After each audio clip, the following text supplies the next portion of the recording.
ఇది కేవలం రెండు దేశాల మధ్య జరిగిన యుద్ధం కాదు. ఇది కోట్లాది మంది ఆత్మగౌరవం కోసం జరిగిన పోరాటం. ఒకవైపు 93,000 మంది సైనికులు, మరోవైపు భారత సైన్యం యొక్క ధైర్య సాహసాలు. కేవలం 13 రోజులు, అవును, కేవలం 13 రోజుల్లోనే ప్రపంచ పటం మీద ఒక కొత్త దేశం పుట్టింది. ఒక అహంకారపూరిత సైన్యం ప్రపంచం ముందే మోకాళ్లపై లొంగిపోయింది. 1971 యుద్ధం అంటే అది ఇందిరాగాంధీ సాహసం, శామ్ మానెక్షా వ్యూహం మరియు భారత జవాన్ల బలిదానం. అసలు ఆ 13 రోజుల్లో ఏం జరిగింది? అమెరికా బెదిరింపులకు ఇండియా ఎలా భయపడకుండా నిలబడింది? 93,000 మంది పాక్ సైనికులు ఎందుకు సామూహికంగా లొంగిపోయారు? ఈరోజు ఈ స్పెషల్ వీడియోలో 1971 భారత్ పాక్ యుద్ధం యొక్క పూర్తి కథను, ప్రతి నిమిషం ఏం జరిగిందో డీటెయిల్డ్గా చూద్దాం. Let's begin. 1947లో బ్రిటిష్ వారు వెళ్ళిపోతూ భారతదేశాన్ని 2 ముక్కలు చేశారు. కానీ పాకిస్తాన్ ఆవిర్భావం ప్రపంచ చరిత్రలోనే ఒక వింత. కేవలం మతం ప్రాతిపదికన ఒక దేశాన్ని 2 వేర్వేరు ప్రాంతాలుగా విడదీశారు. పశ్చిమ పాకిస్తాన్ ఒకవైపు, తూర్పు పాకిస్తాన్ మరోవైపు. ఈ రెండింటి మధ్య 1,600 కిలోమీటర్ల భారత భూభాగం ఉంది.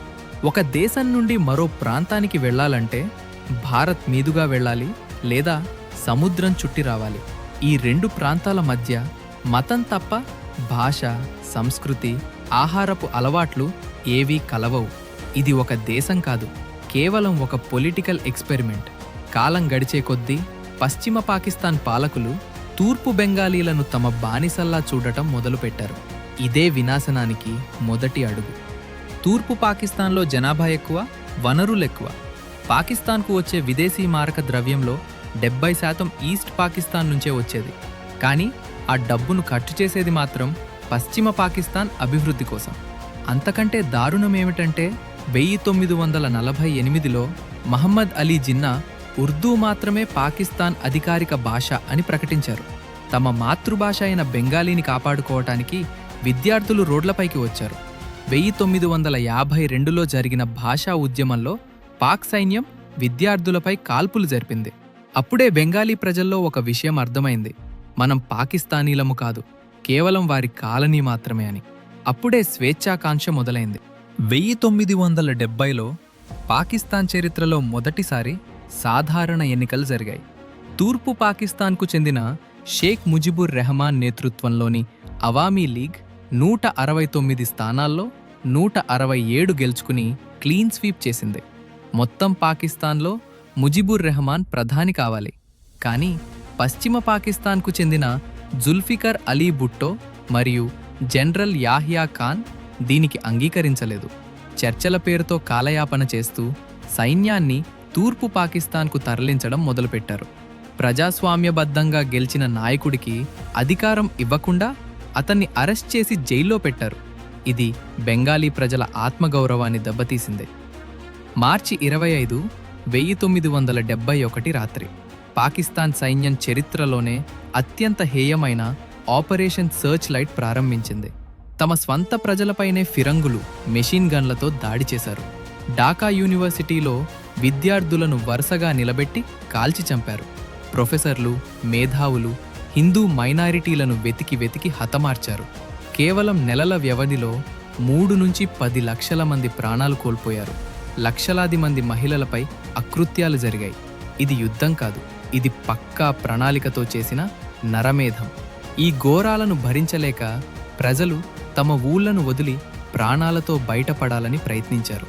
పాక్ సైన్యం జరుపుతున్న నరమేధం వల్ల ప్రాణాలు కాపాడుకోవటానికి కోట్లాది మంది ప్రజలు భారత సరిహద్దుల వైపు రావడం మొదలుపెట్టారు. కేవలం కొన్ని నెలల్లోనే 1 కోటి మంది శరణార్థులు ఇండియాలోకి వచ్చారు. అప్పట్లో మన దేశ ఆర్థిక పరిస్థితి చాలా క్లిష్టంగా ఉంది. 1 కోటి మందికి తిండి, ఆశ్రయం కల్పించటం అంటే ఇండియాపై భారీ భారం. వెస్ట్ బెంగాల్, అస్సాం, మేఘాలయ రాష్ట్రాల్లో పరిస్థితి అదుపు తప్పింది. అప్పుడు ప్రధాని ఇందిరాగాంధీ ప్రపంచ దేశాలకు మొరపెట్టుకున్నారు. పాకిస్తాన్ను ఆపమని వేడుకున్నారు. కానీ అమెరికా లాంటి దేశాలు పాకిస్తాన్కే మద్దతు పలికాయి. అప్పుడు ఇండియాకు అర్థమైంది, ఈ సమస్యను మనం ఒక్కరమే పరిష్కరించుకోవాలి అని. ఇందిరాగాంధీ యుద్ధానికి సిద్ధమయ్యారు, కానీ తొందరపడలేదు. అమెరికా మరియు చైనా పాకిస్తాన్కు సపోర్ట్ ఇస్తున్నాయని ఆమెకు తెలుసు. అందుకే 1971 ఆగస్టులో రష్యాతో ఇండో-సోవియట్ ట్రీటీ ఆఫ్ పీస్ కుదుర్చుకున్నారు. దీని ప్రకారం భారత్పై ఏ దేశం దాడి చేసినా రష్యా సహాయం చేస్తుంది. ఇది అమెరికాకు ఒక బలమైన హెచ్చరిక. మరోవైపు ఆర్మీ చీఫ్ శామ్ మానెక్షా ఏప్రిల్లోనే యుద్ధం వద్దు అని చెప్పారు. ఎందుకంటే హిమాలయాల్లో మంచు కరిగితే చైనా ఈజీగా దాడి చేయగలదు. అందుకే వర్షాకాలం పూర్తయ్యే వరకు వేచి చూసి శీతాకాలంలో యుద్ధం చెయ్యాలని ప్లాన్ చేశారు. ఇది ఒక మాస్టర్ స్ట్రోక్. భారత సైన్యం నేరుగా యుద్ధంలోకి దిగకముందే ఈస్ట్ పాకిస్తాన్ ప్రజల్లోని అసంతృప్తిని ఆయుధంగా మార్చుకుంది. భారత సరిహద్దుల్లో బెంగాలీ యువకులకు ముక్తి బాహిని పేరుతో గెరిల్లా శిక్షణ ఇచ్చింది.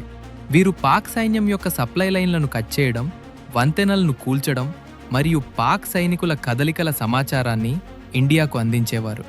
ముక్తి బాహిని దెబ్బకు పాక్ సైన్యం బెంబేలెత్తిపోయింది. తమ సొంత దేశంలోనే వారు పరాయివారిలా ఫీలయ్యేలా చేశారు. ఈలోపు ఇండియన్ ఆర్మీ ఈస్ట్ పాకిస్తాన్ను 3 వైపుల నుంచి చుట్టుముట్టేలా మ్యాప్ సిద్ధం చేసుకుంది. డిసెంబర్ 3, 1971 సాయంత్రం 5:40 పాకిస్తాన్ ఎయిర్ ఫోర్స్ ఇండియాలోని 11 ఎయిర్ బేస్లపై ఆకస్మిక దాడి చేసింది. వారు ఇజ్రాయెల్ స్టైల్లో ఇండియాను దెబ్బతీయాలని చూశారు. కానీ ఇండియన్ ఎయిర్ ఫోర్స్ అప్రమత్తంగా ఉండి ఆ దాడులను తిప్పికొట్టింది. ఆ రోజు రాత్రి ఇందిరాగాంధీ జాతిని ఉద్దేశించి ప్రసంగిస్తూ పాకిస్తాన్ మనపై యుద్ధం ప్రకటించింది, ఇక మనం వెనక్కి తగ్గేది లేదు అని స్పష్టం చేశారు. యుద్ధం అధికారికంగా మొదలైంది. భారత్ తన పూర్తి సైనిక శక్తిని అటు ఈస్ట్ ఫ్రంట్, ఇటు వెస్ట్ ఫ్రంట్లో మోహరించింది. భారత సైన్యం వ్యూహం చాలా స్పష్టంగా ఉంది. Bypass the cities, head for Dhaka. అంటే ప్రధాన నగరాల్లో పాక్ సైన్యంతో పోరాడి సమయం వృధా చేయకుండా నేరుగా రాజధాని ఢాకాను స్వాధీనం చేసుకోవటం.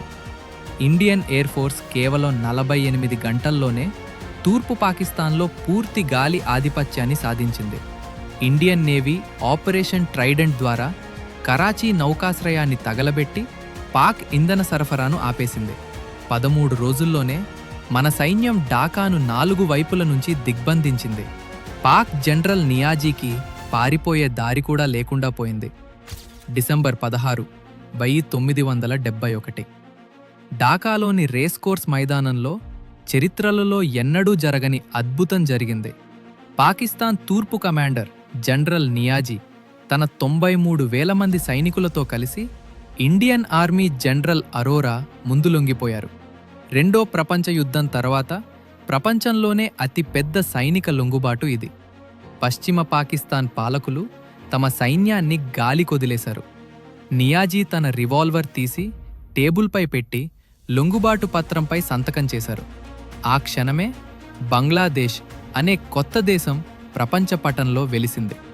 యుద్ధం మధ్యలో పాకిస్తాన్ను కాపాడటానికి అమెరికా అధ్యక్షుడు రిచర్డ్ నిక్సన్ తన 7వ నౌకాదళాన్ని యుఎస్ఎస్ ఎంటర్ప్రైజ్ బంగాళాఖాతం వైపు పంపాడు. ఒకవేళ అమెరికా దాడి చేస్తే ఇండియా గెలవటం కష్టమయ్యేది. కానీ ఇందిరాగాంధీ రష్యా సహాయం కోరారు. రష్యా వెంటనే తన అణు సబ్మెరైన్లను బంగాళాఖాతంలోకి పంపింది. మీరు ఇండియాపై దాడి చేస్తే మేము మీపై దాడి చేస్తాం అని అమెరికాను హెచ్చరించింది. రష్యా అండం చూసి అమెరికా నౌకలు వెనక్కి వెళ్ళిపోయాయి. ప్రపంచానికి ఇండియా యొక్క వ్యూహాత్మక శక్తి ఏమిటో అప్పుడు అర్థమైంది. ఈ యుద్ధం దక్షిణ ఆసియా రాజకీయాలను పూర్తిగా మార్చేసింది. పాకిస్తాన్ 2 ముక్కలైంది. బంగ్లాదేశ్కు స్వాతంత్ర్యం వచ్చింది. ఇండియా ఒక బలమైన ప్రాంతీయ శక్తిగా ఎదిగింది. ఈ విజయం వెనుక భారత సైన్యం సాహసం, ఇందిరాగాంధీ రాజనీతిజ్ఞత, రష్యా స్నేహం ఉన్నాయి. 1971 యుద్ధం మనకు ఒకటే పాఠం చెబుతుంది: ప్రజల గొంతు నొక్కితే ఏ సామ్రాజ్యమైనా కూలిపోవాల్సిందే. న్యాయం ఎప్పుడూ గెలుస్తుంది. ఇది కేవలం ఇండియా విజయం కాదు, మానవ హక్కుల విజయం. మరి ఈ చారిత్రక విజయం గురించి మీరేమనుకుంటున్నారు? మీకు ఈ వీడియో నచ్చితే లైక్ చేయండి. మరిన్ని ఆసక్తికరమైన కథల కోసం మా ఛానల్కు సబ్స్క్రైబ్ చేయండి. జై హింద్.